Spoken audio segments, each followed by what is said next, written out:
Ito naman po yung tanong ko. Noong 2017 po, sir, nabanggit nyo po yung hidden deposit ng Duterte na nagkakahalaga ng 44 million. 44 million dollars. Yeah. So, yes, in pesos, mga 2 billion mahigit yung transactions, no? Yes, yan, nilabas natin yan. So, pinag-aralan namin yan. Eventually, na-confirm ito ng ombudsman. At sinabi niya, base dun sa mga nakuha niyang AMLAC documents, ito si Overall Deputy Ombudsman Arturo Carandang. So, yung reklamo ko na plunder kay Duterte noong 2016, ang mga naka-attach na dokumento doon, itong bank accounts na sinasabi mo, Mark. Apo. Tapos nag-investiga ngayon yung ombudsman, nakakuha sila ng kopya sa AMLAC kasi meron yan silang memorandum of agreement na pwede silang kumuha for investigation purposes. Nakuha niya, accurate, tama yung nakuha ko ng mga dokumento, hindi fake. Sinabi niya ngayon yan nung tinanong siya sa media, sinabi niya na parehas yung sinabi ni Trillanes na hidden bank account, ill-gotten wealth ni Duterte. So ganon. Ang ginawa ni Duterte, tinanggal niya sa pwesto yung Deputy Ombudsman. Tinanggal niya yung nag-iimbestiga sa kanya. Hindi ba very suspicious na yon? Nag-iimbestiga yung Ombudsman, tinanggal niya sa pwesto. Kahit na may Supreme Court ruling na yung Deputy Ombudsman, hindi mo tinatanggal yon, no? So anyway, ngayon, wala nang nag-iimbestiga sa kanya. Pati yung AMLAC Executive Director, pinalitan na rin yung tao niya na. So ngayon, gano'n na yun. Kontrolado niya na lahat. Pero, ang problema dito ngayon, perpetual na nakalagay sa system natin. Sa AMLAC yung mga na yun, yung mga numero na yun. At isa pang problema niyang ginawa, joint account sila ni Sara. Joint sila ni Sara doon sa account na nilabas ko. Kaya ngayon, actually, impeachable offense yan. Impeachable offense yan kasi hindi na-declare ni Sara, di ba? Tapos naging parte siya ng money laundering, tapos ill-gotten wealth, corruption yan. Joint account. Kaya pati si Sara Duterte tatamaan dyan. Alam mo, Sen, naniniwala ako na siguro pati sa mga viewers dito and yung mamamayang Pilipino, hindi na masyadong napukusan o hindi na masyadong naintindi yung part na tinanggal pala, no? Yung nag-imbestiga. Kasi talagang aaminin ko, ako that time is talagang pwede akong sabihin na bulag na followers. That time. Kaya sabi ko, anyway, Sen, sa tingin nyo, ito, saan po nanggagaling ang yaman ng Duterte sa palagay ninyo? Based dun sa pag-investigate namin sa kanya, pag-profile namin.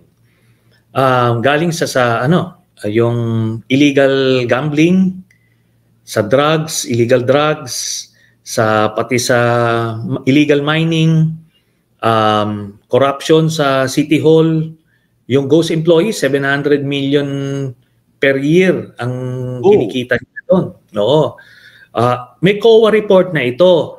Kaya ito lalabas din ito. Tapos, ang tama ni Sara dito, pinagpatuloy niya nung mayor siya noong 2010 to 2013, tuloy-tuloy yung ghost employees doon. Pati yung 2016 to 2022. May COA report yan. At ilang beses sinasabi ng COA na itong mga tao na to hindi existent. Tapos, ngayon, ito yung mga 1530 na parang ghost employees, no? So, yan yun. Yan yung mga pinagkakakitaan niya noong time na yon. Yung Intel fund niya, tsaka yung confidential fund niya, yan na yun, yung kiniklear niya ng ghost employees. 700 million ang total nun per year. yung illegal drugs, illegal gambling, at sa mga kontrata, government contracts sa Davao. Ayun. Sen, itong mga binabanggit mo, malalaking pera na ito no po. Pero may isa pa akong tanong. Tingin mo meron pa ding nagpopondo sa kanila? May karagdagang mga nasa likod na nila na nagpopondo pa sa kanila bukod dito sa binabanggit mong mga to? Nung kampanya noong 2016, isang na monitor namin, nagbigay ng pera sa kanya yung China, yung Beijing. Okay? Tapos, nung panahon niya, nung termino niya as president, diyan na monopolize silang drug trade. Yan si Michael Yang. Sila yung mga nagpasok. Sila yung nagpasok nung toneladang shabu sa customs. Ayan yon. Ni-report yan ng isang PNP, no? Si Colonel Acerto. Anong ginawa niya kay Colonel Acerto? Ito yung PNP, Drug Enforcement Group, na nagmagandang loob na naniniwala dun sa kanyang war on drugs. Nakita niya, kaibigan ni Duterte si Michael Yang. So parang minawarningan niya na drug lord yung ano. Nung nakarating kay Duterte yung report ni Colonel Acerto, imbis na layuan niya si Michael Yang o uliin niya o itokhang niya, inarbor niya. Sinabi niya, hindi ito pwedeng matino itong tao si Michael Yang, negosyante ito, inarbor niya. Tapos si Colonel Acerto, inutusan niya, sinabi niya, patayin niyo yan. Si Colonel Acerto. Kumbaga, biruin mo yung nag-iimbestiga na pulis, ginagawa niya yung trabaho niya, yung pa yung ipapatay. Tapos binaliktad na, sila na ngayon yung kinasuhan. So yan yon. Ano pa ang pinagkakakitaan nila? So droga, nung panahon niya, yung Intel Fund na 4 billion pesos a year. Kasi wala namang sinusuportahan na intelligence agencies Diretso talaga sa bulsa niya. Yung Pogo, kumikita sila doon. Yan, yung mga prangkisa ng Pogo. Pumasok yun Pogo no? 2016 start po. 2016 to hanggang matapos termino niya.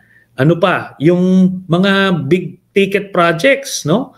Yung frigate scam, yung modernization ng AFP, kumikita sila ng malaki ron. Yung mga malaking construction, kumikita sila doon. Kumbaga, ang dami talaga. Lahat ng mga pwede pagkakitaan. Yan, customs, BIR, smuggling ng bigas, lahat ng pwede ng pagkakitaan. Yun. Kaya ngayon, di ba, hindi ko pa nakalimutan ko pa sabihin, yung Pharmally, di ba? Opo. Umpisahan pong investigahan sa Congress yan. Oo. Tapos yung bakuna, yung vaccine nung COVID, ang binili dito sa Pilipinas, yung Sinovac.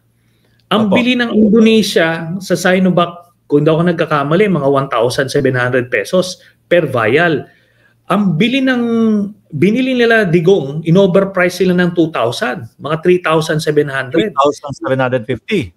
Kada isang vial, tapos 50 million vials yung binili nila. So 100 billion pesos ang kinita nila. Dito pa lang, sa bakuna pa lang na to. Parang hindi mo pag-uusapan dito yung M, Senator? Parang hindi mo pag-uusapan dito yung M as million. Billion. Pag-uusapan mo dito is B, billion. Ano po?